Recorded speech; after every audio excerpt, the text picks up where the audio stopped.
अस्सलाम वालेकुम जी। आलम इस्लाम की सबसे बड़ी शख्सियत बल्कि मौजूदा तारीख की एक बहुत बड़ी शख्सियत मौलाना तारिक जमील साहब ने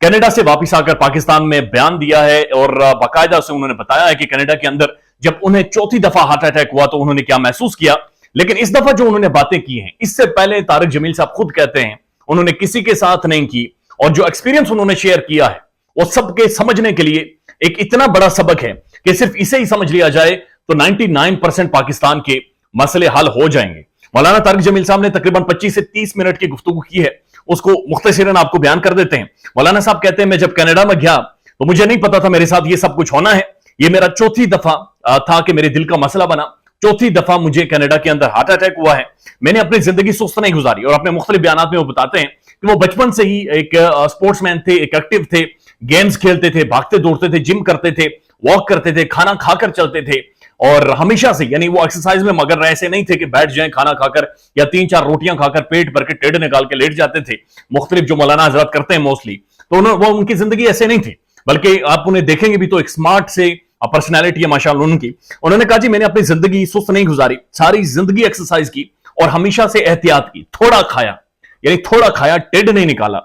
उसके बाद वो कहते हैं कि जिंदगी मोटरवे नहीं है बल्कि जिंदगी खड्डों वाली रोड है आगे, जिसके ऊपर मुख्तलिफ खड्डे हैं और आपको झटके लगते रहते हैं। फिर वो कहते हैं कि जब कनाडा के अंदर मुझे चौथी दफा हार्ट अटैक हुआ तो मैं दिल बर्दाश्ता हो गया, और कनाडा के अंदर ही मैं डिप्रेशन में चला गया, यानी उस फेज में चला गया कि आखिर ये मेरे साथ कैसे हो सकता है, ये मुमकिन कैसे है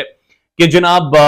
मैं एक्सरसाइज भी करूं, वॉक भी करूं, खाने में भी एहतियात करूं, ग्रीन टी भी पीऊं, तमाम तरह चीजें करूं, मेरी रगें वेन्स बिल्कुल ठीक हूं, लेकिन ऑल ऑफ अ सडन एक क्लॉट आती है, एक लोथड़ा आता है, वेन्स के अंदर फंस जाता है और मुझे इतना शदीद नोयत का हार्ट अटैक होता है कि जिससे अभी तक यानी 1 महीना तकरीबन गुजर गया है, अभी तक वो रिकवर नहीं कर पाए। तो कहते हैं कि मैं डिप्रेशन पर चला गया। लेकिन उसके बाद मुझे याद आया कि तकदीर भी एक एग्जिस्ट करती है, और किसी भी तदबीर के ऊपर, किसी भी सोच के ऊपर तकदीर हमेशा से हावी होती है, और ये तकदीर का फैसला था, ये खुदा करीम ने दिखाना था, उन्होंने बताना था, और उन्होंने एक झटका मुझे लगाना था, मुझे ये तजुर्बात करवाने थे। और उसके बाद वो कहते हैं मेरे अल्लाह को यही मंजूर था, मेरे अल्लाह को यही मंजूर था, और मुझे उस डिप्रेशन से जिस चीज ने निकाला है वो सिर्फ एक लाइन थी कि मेरे अल्लाह को यही मंजूर था। यानी कि अल्लाह पर यकीन, यानी कि तकदीर के ऊपर यकीन, यानी कि जो चीजें आपको दिखाई नहीं देती, जो चीजें आप महसूस नहीं कर सकते, यानी कि हमें कोई ना कोई कंट्रोल कर रहा है, कोई ना कोई पावर है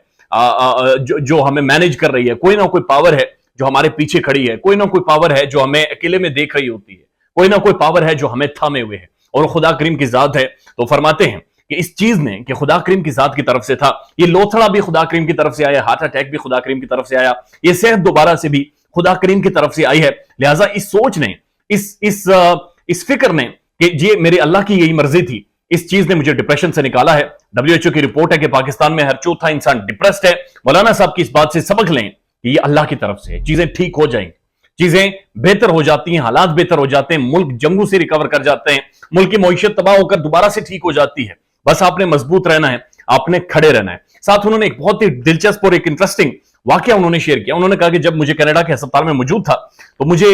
ICU से निकालकर वार्ड में, एक नॉर्मल वार्ड में जब शिफ्ट किया गया तो वहां पर एक फिलिपाइनी था, एक जनाब बांग्लादेशी शख्स था, और तीसरा मैं था जिसे वहां पर शिफ्ट किया गया। तो वो कहते हैं कि जो ही मैं कमरे में इंटर हुआ तो चूंकि मैंने दाढ़ी शाड़ी रखी हुई थी, टोपी ज़ाहिर नहीं पहनी होगी, अस्पताल का लिबास पहना हुआ था, और टूटियां वगैरह जो भी होती हैं चिपे शिपे वो मेरे जिस्म के ऊपर लगी हुई थी। लेकिन जो ही मैं उस कमरे में इंटर हुआ, एक नॉर्मल वार्ड में इंटर हुआ, तो कहते हैं सामने जो बांग्लादेशी है उसने मेरी दाढ़ी देखकर मुझे कहा कि जी अस्सलाम वालेकुम। मैंने वालेकुम सलाम कहा और हम आमने सामने यानी शिफ्ट हो गए। उसे नहीं पता था बांग्लादेशी को कि मैं तारिक जमील हूं। और उसके बाद वो फरमाते हैं कि उसने मोबाइल फोन पर जो बयान लगा रखा था वो मेरा ही बयान लगा रखा था, यानी मौलाना तारिक जमील साहब को वो सुन रहा था। और फिर जब नर्स खाना लेकर आई और उसने वहां सेंटर में खड़े होकर पहले फिलिपाइनी का फिर बंगाली का नाम पुकारा, और उसके बाद उसने कहा